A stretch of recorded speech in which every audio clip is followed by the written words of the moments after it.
చదువుతో పాటు skills, placements తో పాటు సక్సెస్ సందీప్ యూనివర్సిటీ మాత్రమే అందిస్తుంది.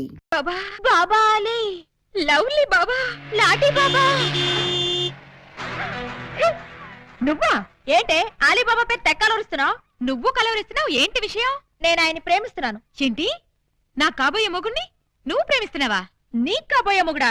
ఓయ్, ఆయన్ని ముందు చూసింది నేను, సాంగ్ వేసుకుంది నేను. మేం వేసుకోలేదేంటి? మేము వేసుకున్నాం సాంగ్. కోటై సిస్టర్ తో కాంపిటీషనా? నేను బెమ్మో సిస్టర్ ని.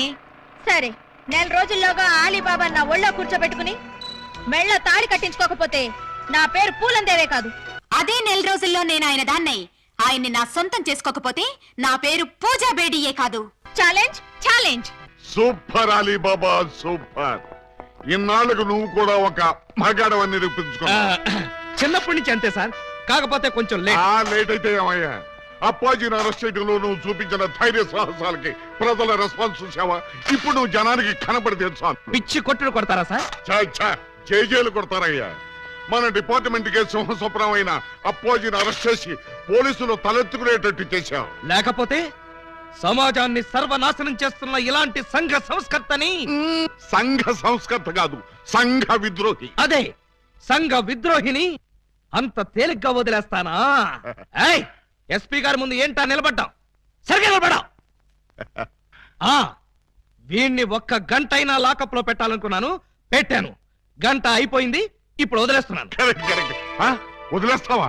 అవును సార్, ఇలాంటి దుర్మార్గులు లాకప్ లో ఉంటే పోలీస్ స్టేషన్ చెడిపోతాయి. చెడిపోయినా సరే వీడిని మాత్రం వదలడానికి వీలు.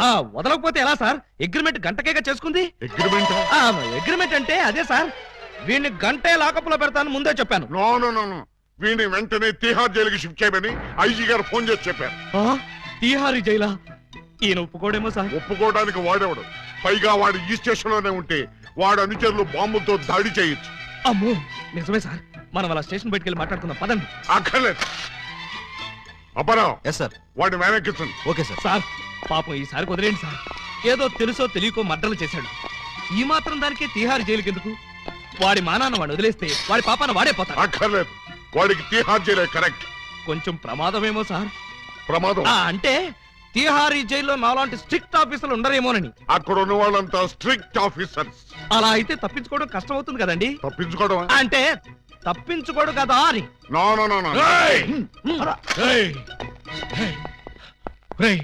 ఏంట్రా ఇది? అమ్మ తోడు, మదర్ ప్రామిస్. ఇలా జరుగుతుందని నాకు కూడా తెలుసు సార్. తెలియకుండానే నన్ను తిహార్ జైలుకి పంపిస్తావురా? అబ్బే, నేను పంపట్లేదు సార్. మీరు కూడా వెళ్ళకండి. నోర్మై, గంట సేపు నమ్మించి నన్నే మోసం చేస్తావా?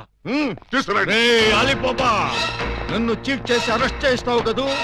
జైలు నుంచి పారిపోయి వచ్చి నీ అంతం చూస్తానురా, నీ రక్తం కళ్ళ చూస్తానురా, నీ శవాన్ని లేపుతానురా.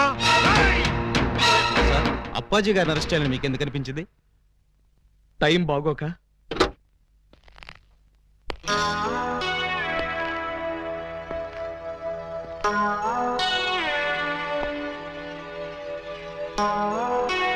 యువర్ ఆనర్, బోనులో ఉన్న ఈ ముద్దాయి సామాన్యమైన నేరస్తురాలు కాదు. పట్టపగలు నడి రోడ్డు మీద ముక్కు పచ్చలారని ఓ పసివాడిని భయపెట్టి బెదిరించి అమానుషంగా, దుర్మార్గంగా, రాక్షసంగా, కిరాతకంగా ఆ బాబు ప్రాణప్రదంగా ఎక్కాల పుస్తకంలో దాచుకున్న 7 o'clock బ్లేడ్ ని సరిగ్గా 7 o'clock కి కాజేసింది.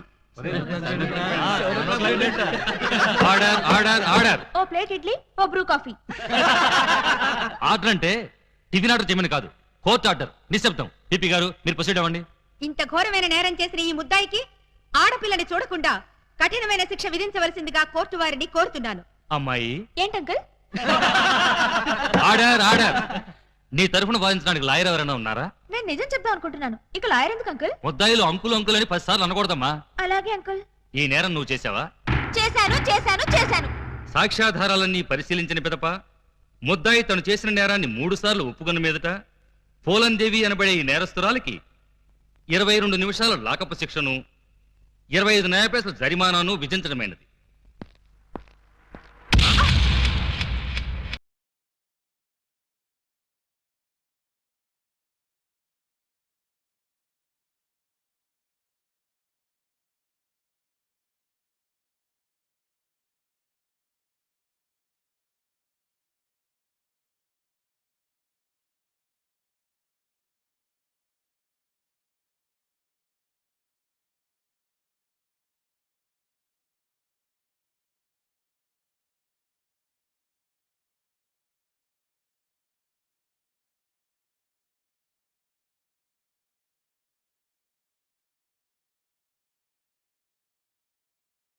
చేసిన 22 నిమిషాల శిక్షాకాలం ఇక్కడే పూర్తయ్యేట్టుంది. మీ రొమాన్స్ ఆపి నన్ను తీసుకుపదా.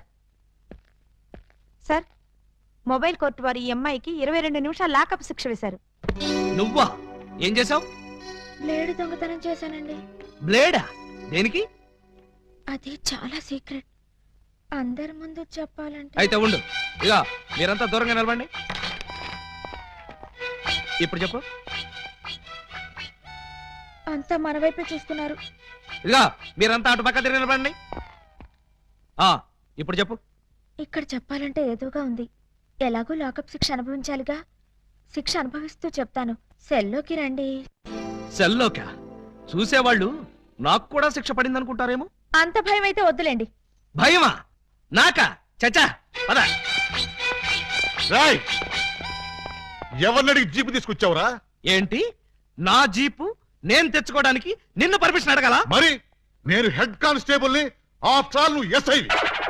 బాబాయ్, మనం తర్వాత మాట్లాడుకుందాం. నువ్వు ఒకసారి బయటికి వెళ్ళు. నేను అమ్మాయితో పర్సనల్ గా మాట్లాడుకోవాలి. నేను బయటికి వెళ్ళాలా? రేయ్, కమిషనర్ కొంపకి సున్నం కొట్టి నీకు ఎస్ఐ ఉద్యోగం ఇప్పించారా? బాబాయ్, ఇక్కడ లేడీస్ ఉన్నారు, పర్సనల్ సొద్దు. ఏంటది బోడి పర్సనల్స్? అది నీకు అనవసరం. ఒక ఎస్ఐగా, నీ పై అధికారిగా నీ కాళ్ళు గడ్డాలు పట్టుకుని బతిమాలుతున్నాను. బయటికి వెళ్ళు. ఆయనే వెళ్తారు, మీరు రండి. ఇన్నాళ్ళు మీ వాడిని కసివాడు అనుకున్నాం, చాలా కసివాడు సుమా. ఆడపిల్లంటే 6 మైళ్ళ దూరంలో ఉండేవాడు, అలాంటిది నా ఎదురుగానే దాన్ని తీసుకుని లోపలికెడతాడా? పెద్ద మనిషి అయ్యాడు కదండి. పెద్ద మనిషా? ఏమిటండి ఆ శిక్ష మాటలు? నా బోర్డంతా సిగ్గేస్తుంది. సిగ్గెందుకు చెప్పు.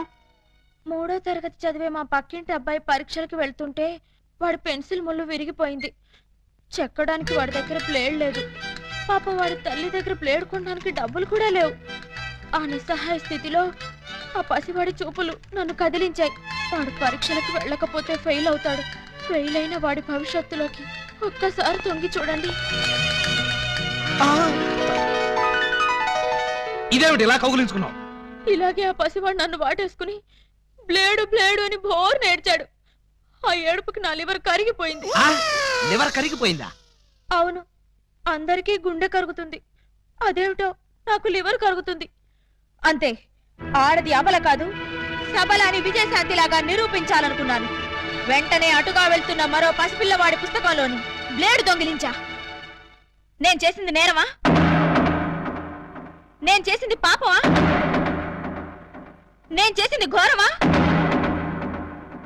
చెప్పండి, నేనున్న పరిస్థితుల్లో మీరుంటే ఏం చేసేవారు? నేను నీలాగే దొంగతనం చేసేవాడిని. అవును, నాదో చిన్న డౌట్. ఇందులో ఏమంత సీక్రెట్ ఉందని నన్ను ఇక్కడికి తీసుకొచ్చావు? ఈ నిజం తెలిస్తే మీరు ఇలాగే కన్నీరు పెట్టుకుంటారు. అది చూసి నేను మిమ్మల్ని ఏదో చేశానని మీ పోలీసులు అనుమానిస్తారు. అవునవును, వాళ్ళు అలాంటి వాళ్ళే. అమ్మో, ఇదేంటి బటన్స్ అన్ని విప్పేశావు? సారీ అండి, మాట్లాడుతూ బటన్స్ విప్పడం నా మేనరిజం, ఏమనుకోకండి. పర్లేదు పర్లేదు, నీ శిక్షాకాలం పూర్తయిపోయింది, నిన్ను వదిలేస్తున్నాను. మ్. పద.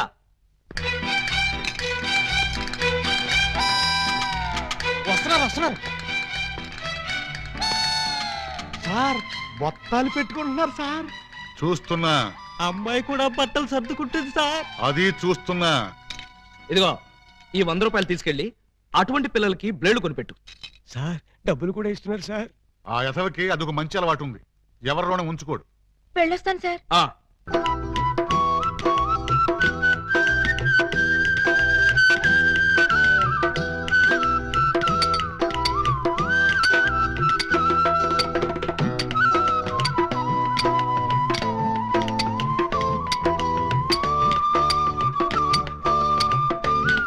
ఇటు సౌండ్ వస్తుంది, అటు సౌండ్ వస్తుంది. ఉన్నది ఒక్కడే ఏకలింగం. ఎడపడ చిక్కుతున్నాడా? లింగం, ఏకలింగం, లింగం, లింగం, ఏకలింగం. ఏంటి, ఉలి దెబ్బ వినిపించిందా? అవునరా, నీకు కూడా వినిపించిందా? చా ఊరుకా. పక్కింటోళ్ళు పచ్చడి చేస్తున్న ఉలి శబ్దమే, పిల్లలు గోళీలాడుతున్న ఉలి శబ్దమే, ఆఖరికి ఇంటికి కన్నాలేస్తున్నా కూడా నీకు ఉలి శబ్దం లాగానే వినిపిస్తుంది. ఆ ఎగతాళే వద్దంటన్నా. ఎగతాళి కాకపోతే ఏంటాక? నీకు ఏ సౌండ్ వినిపించినా ఏకలింగం బావు సౌండ్ అనుకుంటే ఎలాగే? అంతేలే, ఆయన కోసం నేను ఎంత ఫీల్ అవుతున్నానో మీకు ఎవరికైనా తెలుసా? ఇదిగో చూడండి, మీకు 1 మంత్ టైం ఇస్తున్నాను. ఈ లోపల నా ఏకలింగం బావును వెతికి తెచ్చారా సరే, లేదా ఆయన్ని వెతికి తెచ్చిన వాళ్ళకి ఇదిగో 25 లక్షలు విలువ చేసే ఈ డైమండ్ ఇస్తానని టీవీలో ప్రకటన ఇస్తాను. కనీ విని ఎరుగని డైమండ్ 25 లక్షల విలువ. ఏమైనా సరే మనం ఆ డైమండ్ ని కొట్టేయాల్సిందే. ఎలా? పదండి చెప్తాను.